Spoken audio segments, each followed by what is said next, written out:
Every family has secrets buried in the land they inherit. Old property lines that don't quite match the deeds. Wells that were never registered. Fences built in the wrong places and left there because moving them would reveal too much. But some secrets aren't about boundaries or water rights. Some secrets are about why a man would choose poverty over profit. Why it refuse every offer, endure every hardship, die with debts he could have erased with a single signature. At the Broken Compass Ranch, the Miller family was about to discover that Silas's greatest secret wasn't what he left behind, it was what he left untouched, what he protected not by claiming it, but by never speaking of it. By drawing a map and sealing it away, trusting that someday the right person would understand why some treasures must remain hidden. The map led to a place called Devil's Throat, a scar in the earth where geology had torn open the valley floor and left a wound that never healed. Locals avoided it, hikers feared it, even the bison gave it wide berth, except for one. Barron knew the throat, had walked its edges for 20 years, had stood guard over its secrets the way Silas had asked him to, in whatever wordless covenant they'd made long ago.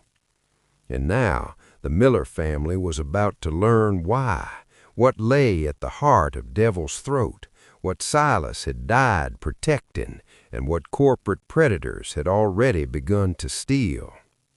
This is the story of the day they followed the map into darkness and discovered that some invasions began long before anyone realizes the war has started. Welcome back to the Broken Compass Ranch, where maps tell stories, where canyons hold secrets, and where the greatest treasures are the ones left buried. The day after the inspection, Jack found himself unable to stop thinking about Silas's journals, specifically about the sealed pages he'd read weeks ago, the ones that mentioned the map hidden under the floorboards is the only way to keep them safe. He'd been too overwhelmed at the time to search for it, too focused on immediate crises, debts, inspections, corporate pressure. But Inspector Voss's warning kept echoing in his mind. They're not going to stop. If Cascade wanted something badly enough to manipulate government inspections, they wouldn't be deterred by one setback. They'd try again from a different angle. And Jack needed to understand what they were really after, what made this particular valley worth 8 years of persistent pressure. The answer, he suspected, was in that map. He spent the morning in Silas's study, examining the floorboards with methodical precision. Most were nailed down tight, aged and warped by decades of Montana winters. But near the east wall, beneath where Silas's desk had stood for 50 years, Jack found a section that felt different, looser, deliberate. He used a putty knife to pry up 3 boards, revealing a small cavity in the subfloor. Inside was a metal box, its surface covered with dust and cobwebs. Jack lifted it carefully, his hands trembling slightly. The box wasn't locked. Inside, he found a hand-drawn map on heavy paper, protected by wax paper wrapping. The cartography was precise. Silas had been in the Army Corps of Engineers before ranching, and his technical skills showed.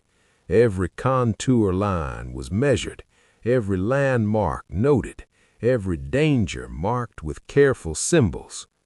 At the center of the map, highlighted in red ink, was a location marked only with 2 words, Devil's Throat, and beside it, in Silas's careful handwriting, the winter path, the heart of why we stay, the reason they can never have this valley.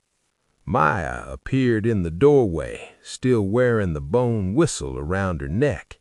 It had become part of her, inseparable, like a second skin. "What did you find?" Jack spread the map on the desk. The answer, I think, to why Dad was so stubborn, why he'd rather die broke than sell. Liz joined them, reading over Jack's shoulder. Her finger traced the route from the ranch house to Devil's Throat. "That's a full day's ride, maybe more with the terrain. We'd need to pack supplies, plan for overnight if something goes wrong."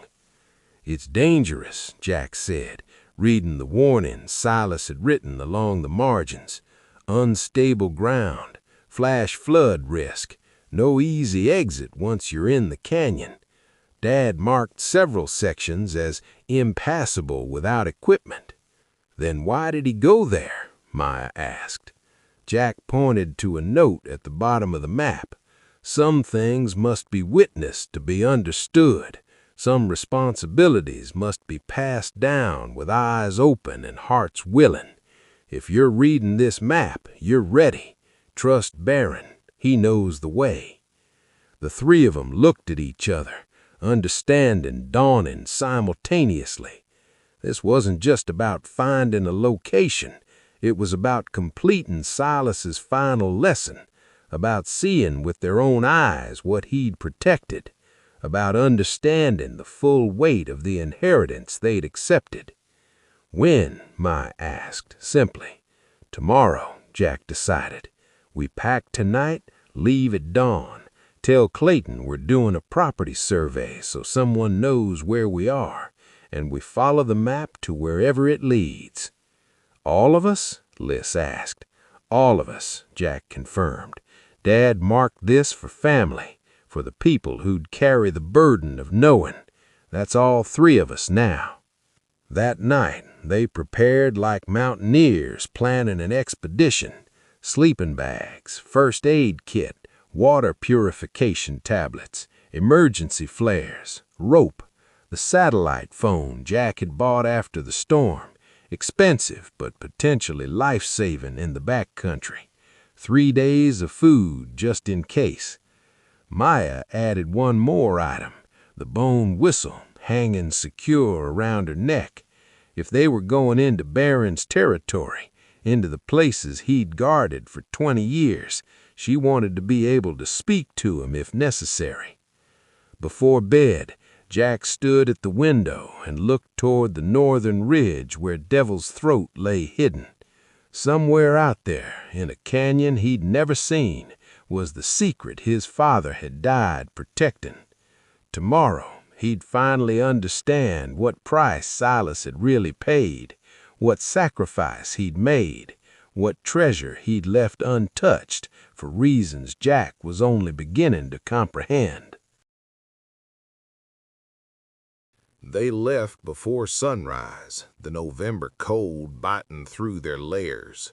3 horses from Clayton's ranch, borrowed on the premise of a boundary survey, carried them and their supplies north. Jack led, map in hand. Maya rode second, her eyes constantly scanning for Barron. Liz brought up the rear, the satellite phone in her saddlebag, checking periodically that it still had signal.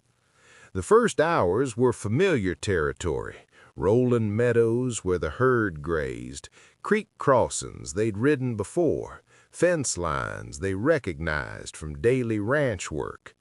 But as they climbed higher, following Silas's precise route, the landscape changed.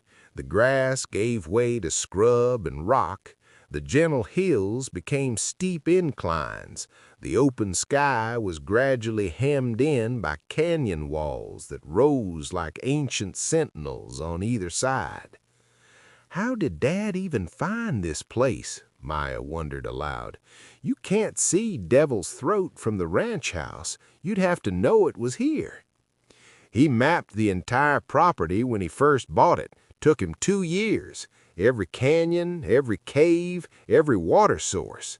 That's how he found it. Pure, systematic exploration. They stopped for lunch at a place Silas had marked as last easy camp. It was a small clearing beside a clear stream, sheltered from wind, with good sight lines. Professional soldiers thought in terms of defensive positions even when they became ranchers. While they ate, Liz checked the satellite phone. Still have signal, barely. Another few miles and we'll be in a dead zone.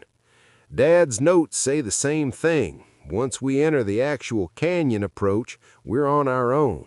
No communication until we're back to this elevation. Comforting, Liz muttered. They saw Barron twice that afternoon. First as a distant silhouette on a ridge above them, watching their progress. Then closer, maybe 100 yards away, paralleling their route through terrain that should have been impossible for an animal his size to navigate. Maya played the whistle softly, just the greeting tone, the one that said, "I see you, I know you're there, thank you for watching over us." Barron's response was a low, rumbling call that echoed off the canyon walls. Not aggressive, not welcoming exactly, but acknowledgement. He was tracking them, observing, making sure these humans who smelled like Silas and spoke his language didn't get into trouble they couldn't handle. He's herding us, Jack realized, keeping us on the safe path. Look, every time we start to drift toward terrain that looks easier, he moves to block that direction. He's guiding us along the exact route Dad mapped. How does he know the route? Asked Liz. Because he walked it with Silas, probably dozens of times. This isn't exploration for him. This is memory. He's retracing steps he took with Grandpa, showing us the way like he was taught. The realization was both comforting and eerie. We weren't discovering Devil's Throat. We were being led there by a guardian who'd made this pilgrimage before and understood its importance. By late afternoon, they reached what Silas had marked on the map as the bridge. It was a wooden structure spanning a narrow gorge, maybe 30 feet across and 60 feet deep. The bridge looked ancient, rough-hewn logs bound with rope and reinforced with rusted metal cables. Jack dismounted and approached carefully. The wood was weathered but still solid in most places. The cables showed stress but weren't broken. It looked passable, barely. We cross one at a time, Jack decided. Lead the horses. If anything starts to give way, drop the reins and get back to solid ground. Liz went first. Her horse was nervous, ears pinned back, but she talked it across with calm authority. The bridge creaked and swayed but held.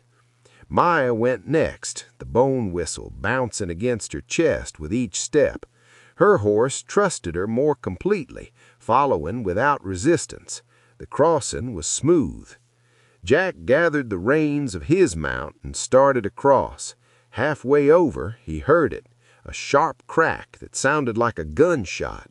One of the main support beams had split, the stress of 3 crossings finally exceeding its capacity. The bridge lurched violently to the left. Jack's horse panicked, rearing and pulling away from the reins. The reins burned through Jack's hands as the animal scrambled backwards to safety. Jack wasn't so lucky. The section of bridge beneath him collapsed entirely, logs and cables falling into the gorge with a sound like avalanche. "Dad!" Maya screamed. Jack hung there, his fingers digging into rough wood, his feet dangling over empty air. Below him, the fallen logs clattered on rocks 60 feet down. Above him, the remaining bridge structure groaned, threatening to fail completely. "Don't move," Liz shouted. "We're getting rope." But even as she said it, they all knew. The rope was in Jack's saddlebag, on his horse, on the wrong side of the now impassable bridge. Jack looked up at his family on the far side of the gorge. "You need to go back, get help. I can hold on until—" Another crack, more wood splintering. The bridge wasn't going to last. "We're not leaving you," Maya was crying now, frustrated tears of helplessness. And then, from above them on the canyon rim, a sound that made everyone freeze. A bellow, deep, resonant, impossible to mistake. Barren, standing against the sky, looking down at the trapped humans, assessing, deciding. Barron disappeared from the rim. For a terrible moment, Jack thought the bull had abandoned them, had judged this problem beyond his ability to solve, and returned to the herd where he belonged. But then Maya heard it, a different sound, not a bellow, but a sort of rhythmic grunting. Communication. Barron was calling to them, not in warning or greeting, but in instruction. "He's showing us something," Maya said, wiping her tears. She ran along the canyon edge, following the sound. 20 yards from the collapsed bridge, she found it, a narrow trail leading down into the gorge itself, switchbacking along the canyon wall. It was barely visible, camouflaged by sage and rock, the kind of path only wildlife or someone who'd walked it many times would recognize. And at the top of the trail, Barron stood waiting. "Mom, there's a path. Barron's showing us a way down." Liz ran to look. The trail was steep, treacherous, barely wide enough for a person. "We can't get the horses down that." "No," Maya agreed, "but we can get down it. And if this gorge is like most canyons, there's probably a way back up on the other side." They worked quickly. Liz secured their horses to trees with enough lead rope to graze. She left food and water accessible, praying they'd be back before nightfall. Then she and Maya began the descent, moving carefully, testing each foothold. Barron watched from above, his presence somehow reassuring. When they reached the bottom safely, Barron bellowed once, approval or relief or both. The gorge floor was a different world, cool and shadowed, filled with the sound of running water. A creek, maybe 3 feet wide, flowed over smooth stones, heading deeper into the canyon system. "Which way?" asked Liz. Maya looked up. Barron had moved along the rim, positioning himself about 50 yards downstream. He was still watching them, still guiding. "That way," Maya said. "Barron knows where we need to go." They followed the creek bed, scrambling over boulders and wading through shallows. Above them, Jack still clung to the bridge remnants. His arms were shaking with strain. "Hold on, Dad. We're finding a way to you." Jack nodded, not wasting breath on words. His fingers were going numb. His shoulders screamed. But he'd held on through worse, or at least he told himself that. Liz and Maya found what they were looking for after 10 minutes of desperate searching, a place where the gorge wall had collapsed years ago, creating a natural ramp of fallen stone. It was climbable, barely, but it led up to the far side of the bridge, the side where Jack hung. They climbed. Liz went first, her experience with rock climbing evident in her methodical movements. Maya followed, her youth and determination overcoming her lack of technique. They emerged near the trail on the far side, just as another crack echoed from the bridge, more support beams failing. Jack's section of bridge was now visibly sagging, ready to collapse entirely. "Rope!" Liz threw Jack the coil from her pack. Thank God she'd grabbed it before leaving the horses. Jack caught it one-handed, his other hand maintaining his death grip on the bridge. "Tie it off to that tree, the big pine," Jack gasped. Liz worked with practiced efficiency, creating a solid anchor. "Okay, you're secure. Let go and swing. We'll pull you up." Jack looked down at the 60-foot drop one more time, rocks and twisted metal and certain death. Then he looked at his family, at the rope, and Barron still watching from the rim. He let go. The swing was violent, slamming him into the canyon wall. His ribs protested. His already strained shoulders howled. But the rope held. Liz and Maya pulled, and slowly, agonizingly, Jack climbed the rope hand over hand until he could drag himself onto solid ground. He lay there, gasping, his hands bleeding from rope burns and splinters. Behind him, the last of the bridge collapsed with a sound like bones breaking, falling into the gorge in a cloud of dust and debris. "That was too close," Liz said, checking him for injuries. "We need to turn back, find another way. This is too dangerous." But Jack was looking at the map, which had somehow stayed in his pocket through everything. "There is no other way. This is the only approach to Devil's Throat. Dad marked alternate routes, but they're all rated technical climbing only. This was supposed to be the easy path." "Then how did Silas, Barron? Grandpa didn't use the bridge. He used the path Barron showed us, the winter path." Jack looked at the map more carefully. There, in tiny letters along the canyon floor route they'd just discovered, were words he'd missed before. Winter path, Barron's way, only safe route in November to April when water is low. Trust the guardian. Silas had left them a test, or maybe a lesson. You couldn't approach Devil's Throat with technology and equipment and modern solutions. You could only approach it the old way, following the water, trusting the land, listening to the voice of a guardian who'd walked this path for 20 years. "We're already on the wrong side of the bridge," Jack said.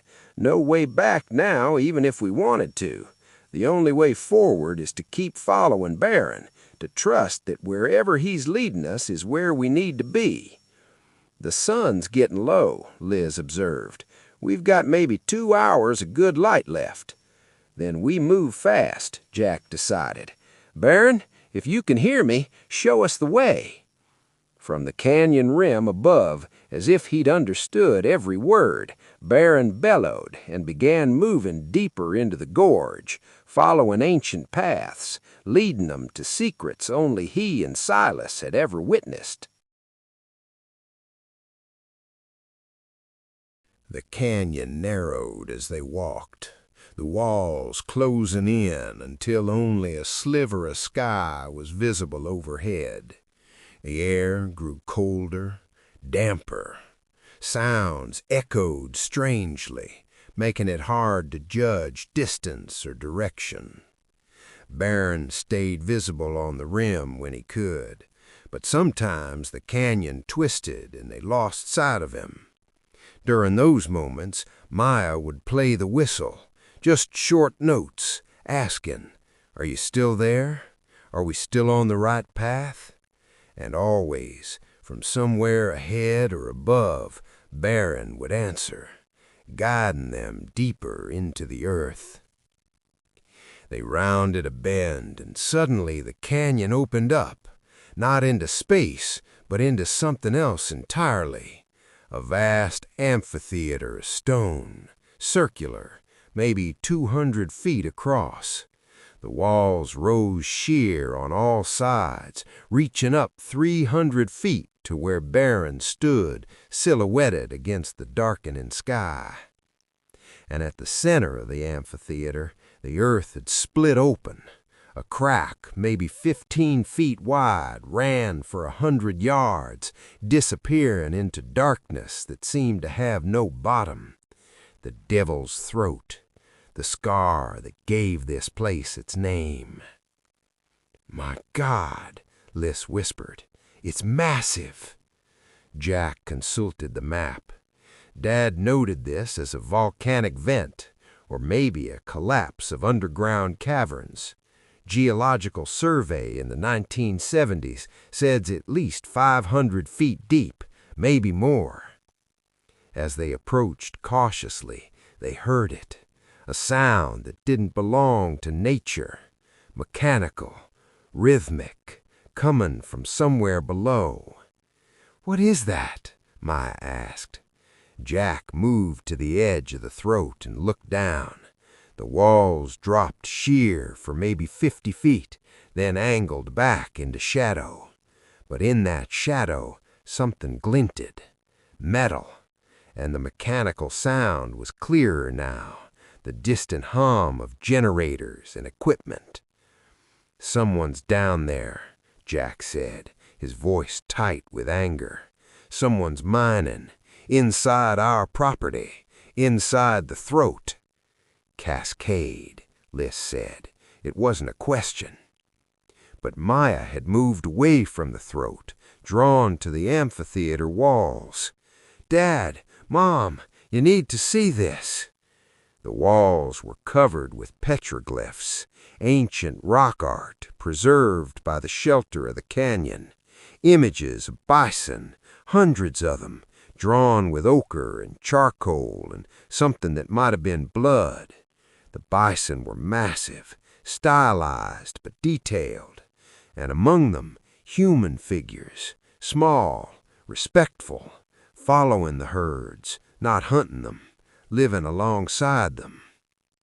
"This is old," Liss said, her voice filled with awe. "Really old, pre-Columbian, maybe thousands of years." And at the center of the petroglyph panel, larger than all the others, was a single bison with a mark on its left eye, a scar, the same scar Barron carried. "That's impossible," Jack whispered. "Barron's scar is from lightning 20 years ago." "Or," Maya said slowly, "Barron's scar is why Grandpa knew he was special, because it marked him as connected to something older, something these ancient people recognized." Jack touched the painted scar reverently. The artist who'd created this had stood in this exact spot, maybe 3,000 years ago, and painted a bison with a scarred eye. Had they seen such an animal? Had there been another Baron in another age, bearing the same mark, serving the same purpose? Guardian, judge, voice of the ancient world, speaking to those willing to listen. The sound of machinery grew louder, more immediate, and then they heard voices, human voices, echoing up from the throat. "Readings are off the scale here. Need to expand the shaft another 20 feet. The boss wants samples by Friday, so we work through the night if we have to."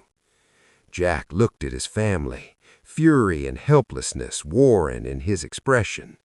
"They're not just surveying, they're actively extracting, on our land, without permission." "How did they even access it? We're miles from the nearest road." Maya had moved to a different section of the amphitheater. "There's a passage here. Look, it's been widened, excavated. They came in from the other side of the canyon somehow, created an access point we didn't know existed." The passage she had found was crude but effective. Someone had used explosives or heavy equipment to widen a natural cave opening, creating a tunnel maybe 8 feet high. Fresh tool marks scarred the stone. Cable and conduit ran along the ceiling. This was recent, professional, expensive. Jack pulled out the satellite phone, but the signal showed 0 bars. They were too deep in the canyon, too surrounded by stone.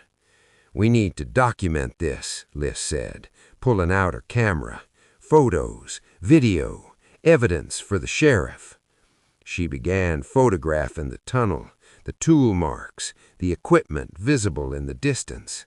Jack took photos of the throat itself, of the scale of the operation, of anything that could prove illegal trespass and extraction.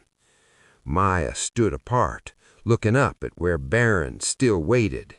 The great bull hadn't descended into the amphitheater, hadn't approached the throat. He stayed on the rim, watchful but distant. "He won't come down here," Maya said. "This place, it scares him." "Bison don't scare easily," replied Jack. No, but they respect the sacred. And this place, Maya looked around at the ancient art, the gaping wound in the earth, the violation of equipment and cables and human ambition. This was sacred once. Grandpa knew it. That's why he protected it. That's why he never told anyone. He understood that some things should stay hidden. Then why lead us here? Liz asked. Because hiding it isn't enough anymore, Maya said quietly. They found it anyway, and now we need to decide what we do about it.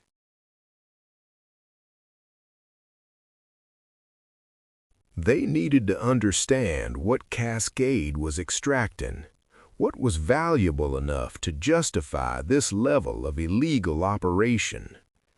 Jack volunteered to descend into the throat using the mining equipment as a ladder, but Liz refused. You can barely hold a rope after that bridge. I'm going. She climbed down the cables and scaffolding that Cascade had installed, her movements sure despite the danger. The machinery sounds grew louder as she approached. Voices echoed but didn't come closer. The workers were deeper in the system, unaware of intruders. Liz reached a platform maybe 70 feet down. The walls here sparkled in her headlamp's beam. Not gold or silver, but something else. Crystals, growing from the rock in geometric formations that seemed to pulse with inner light. She pulled out her phone and took close-up photos. The crystals were like nothing she'd seen before, translucent but somehow absorbing light, then releasing it slowly. Bioluminescent, or something else. Back in her marketing career, she'd worked on tech campaigns, had seen presentations about rare earth elements, about the minerals essential for modern electronics, the stuff in phones and computers and batteries, the materials that made the digital age possible. These crystals had that same quality, that sense of being essential, valuable, worth fortunes to the right buyer. She climbed back up carefully, her mind racing. At the top, Jack and Maya waited anxiously. It's rare earth minerals, Liz said, or something similar, the kind of deposits that companies fight wars over. If Devil's Throat is full of them, then this valley is worth billions, not millions from geothermal, billions from mineral extraction. That's why they won't give up, Maya understood. That's why 8 years of pressure, why they manipulated the inspection, why they're willing to break laws. This isn't about clean energy or eco-tourism. It's about the biggest score they've ever had. Jack looked at the tunnel Cascade had carved. They're not just surveying anymore. They're already mining, extracting samples, building the infrastructure for full-scale operations. They're treating this like it's already theirs. Because they think it will be, Liz said. They're betting that we'll fail, that we'll lose the ranch to debts or legal pressure or some crisis they engineer. And when we do, they'll buy it at auction and walk into an active mine already half built. We need to get this to the sheriff, show him the evidence, get him shut down. But even as Jack said it, they all knew. Evidence could be denied. Lawyers could delay. Cascade had resources and connections. A small ranching family accusing a major corporation of trespass? The legal battle could take years. Years they didn't have. Years the ranch wouldn't survive. Maya had been quiet, listening to the machinery echo up from the throat. Now she spoke. Grandpa knew about this, had to. He mapped this place, came here with Barron. He saw these crystals and made a choice. What choice? Jack asked. To leave them buried, to never tell anyone, to protect this place, not by claiming it, but by keeping it secret. The people who made these images knew too. They knew this was a sacred place, knew the earth held treasures here, but they didn't mine them, didn't exploit them. They just honored them, protected them, let them be. "We're not ancient people, Maya," Jack said gently. "We live in a world of mortgages and taxes and corporations. We can't just leave a billion-dollar mineral deposit alone and hope everyone respects our wishes." "Why not?" Maya challenged. "That's exactly what Grandpa did for 50 years. It worked." "Until it didn't," Liz pointed out. "They found it anyway. We're standing here looking at active mining equipment." "Because someone talked," Jack realized, "or someone found old geological surveys or satellite imaging revealed the mineral signatures. In the modern world, you can't hide things like this forever." Maya looked up at Barron, still standing watch on the rim. "He's been guarding this for 20 years, keeping people away, watching for intruders.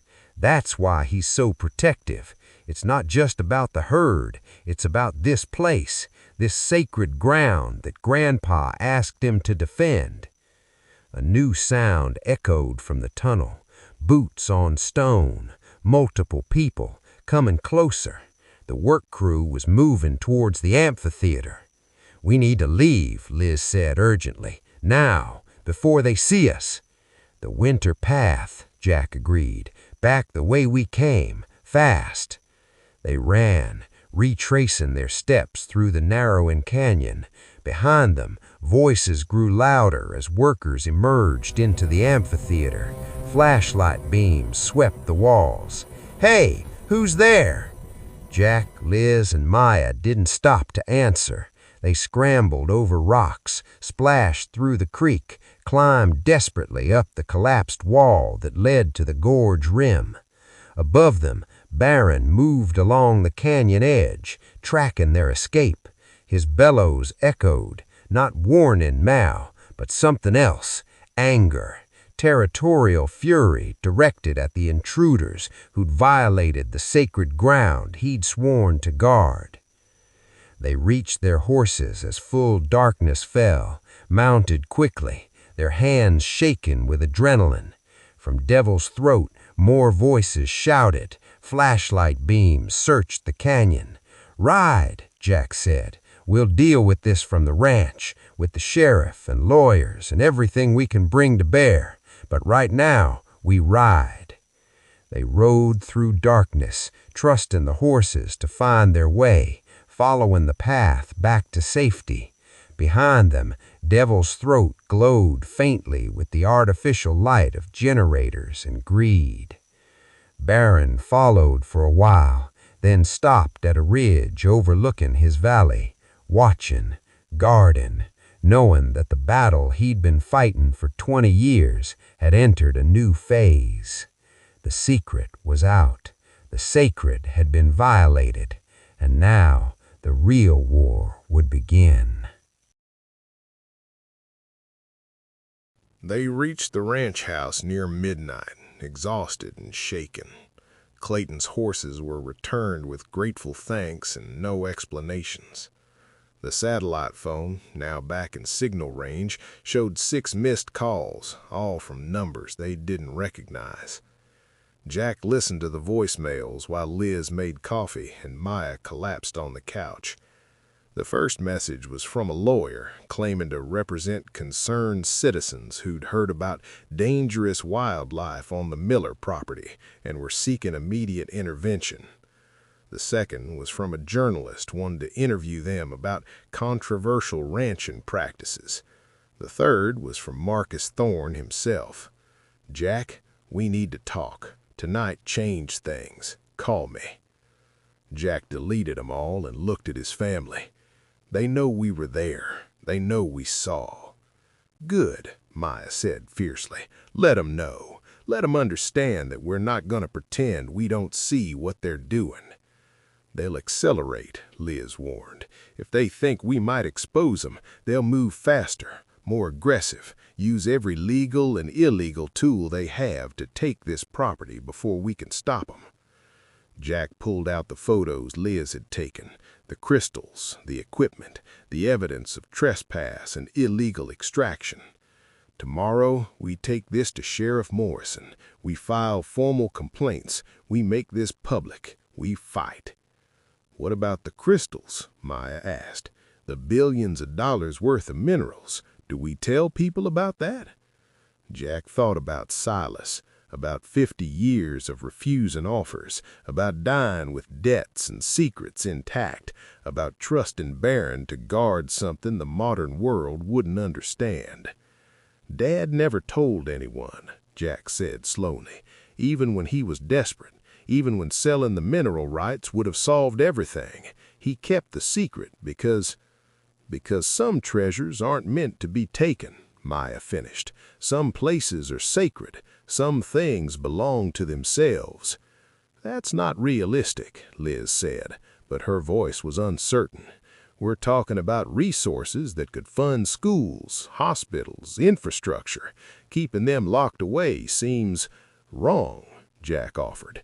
Maybe Dad understood something we're just learning, that there are costs we can't see, that taking some things changes us in ways we can't undo, that being a guardian means protecting, even when protection seems foolish. They sat in silence, drinking coffee, staring at photos of stolen crystals and ancient art. Outside, Barron had returned to his post on the ridge, still watching, still guarding, still fulfilling a covenant made 20 years ago with a man who'd understood that the most valuable things are often the ones you leave buried. "What do we do?" Maya asked finally. Jack looked at his daughter, at the bone whistle hanging around her neck, at his wife still fierce despite exhaustion, at the photos that could destroy Cascade or make the Millers rich beyond imagination. "We do what Dad did," Jack decided. "We protect. We don't exploit. We don't sell. We stand between the throat and those who devour it. We become what he was, guardians of something bigger than ourselves." "We'll lose the ranch," Liz said quietly. "Maybe, probably, but we'll lose it fighting for what it represents, for the idea that some places should stay wild, that some treasures should stay hidden, that not everything can be bought." Maya stood and walked to the window. In the moonlight, she could see Barron's silhouette.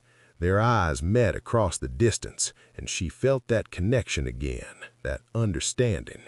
She brought the whistle to her lips and played the long, low note, the greeting, the promise, the covenant renewed. Barron answered with a bellow that echoed across the valley, guardian calling to guardian, ancient to modern, wild to willing. The war for Devil's Throat had begun. The Miller family was vastly outgunned, 3 people and a bull against a corporation with infinite resources. The odds were impossible, the outcome probably predetermined. But some fights aren't about winning. They're about standing, about refusing to move, about saying no when everyone expects yes. Jack joined his daughter at the window, followed by Liz. 3 generations of inheritance, the land, the herd, the gift, the burden, resting on 3 people who'd been city folk just months ago, and one massive guardian who'd been waiting 20 years for someone to understand what he'd been protecting.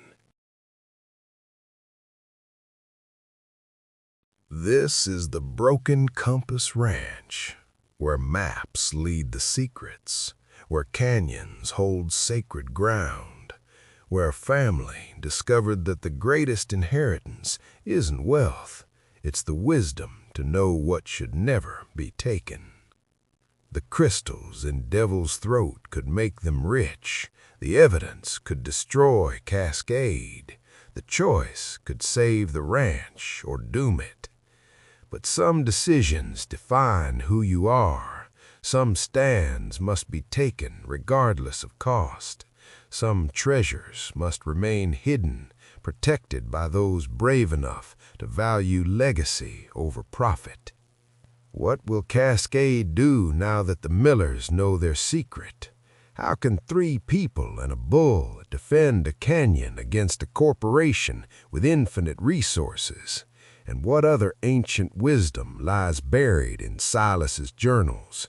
Wisdom that might be the key to winning an unwinnable war. The map led them to Devil's Throat. Now they understand why Silas stayed, why he died broke but free, why he trusted Barron with the valley's greatest secret. This is Bison Echoes, where sacred ground faces corporate greed, where ancient covenants meet modern warfare, where a family must choose between survival and honor. The guardian stands watch over stolen crystals and violated earth. The heir carries her grandfather's whistle, and the battle for Devil's Throat enters its final phase. Subscribe to witness what happens when those who cannot be bought face those who believe everything has a price. The echo from Devil's Throat is calling, and Barron's answer is a war cry that's been building for 20 years.